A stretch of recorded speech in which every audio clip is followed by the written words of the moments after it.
श्रीवाराही स्तोत्रम् ध्यानम्। कृष्णवर्णां तु वाराहीं महिषस्लां महोदरीं वरदां दण्डिनीं खड्गं बिभ्रतीं दक्षिणे करे खेटपात्राभयान् वामे सूकरास्यां भजाम्यहम्। स्तुति।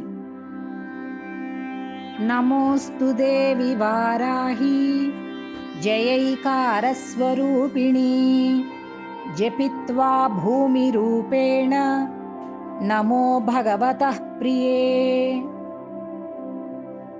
जयदास्तु वाराही देवि त्वां च नमाम्यहम्। जय वाराहि विश्वेसि मुख्यवाराहि ते नमः। मुख्यवाराहि वन्दे त्वाम् अन्धे अन्धिनि ते नमः। सर्वदुष्टप्रदुष्टानां वाक्स्तम्भनकरी नमः। नमस्तम्भिनि स्तम्भे त्वां जृम्भे जृम्भिणि ते नमः। रुन्धे रुन्धिनि वन्दे त्वां नमो देवी तु मोहिनी।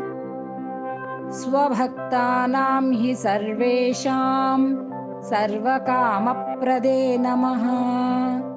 बाह्वास्तम्भकरी वन्दे चित्तस्तम्भिनि ते नमः। चक्षुस्तम्भिनि त्वां मुख्यः स्तम्भिनी ते नमो नमः। जगत्स्तम्भिनि वन्दे त्वां जिह्वास्तम्भनकारिणी।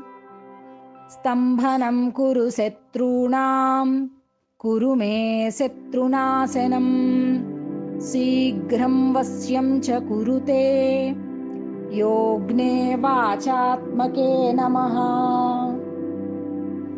चतुष्टयरूपे त्वां शरणं सर्वदा भजे। हामात्मके फट् रूपेण जयाध्यानके शिवे। देहि मे सकलान् कामान् वाराही जगदीश्वरी। नमस्तुभ्यं नमस्तुभ्यं नमस्तुभ्यं नमो नमः। अनुग्रहस्तुति।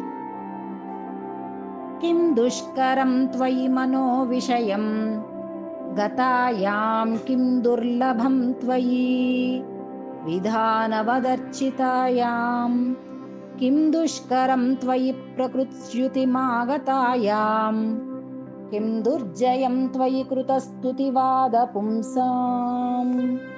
इति वाराही स्तोत्रं सम्पूर्णम्।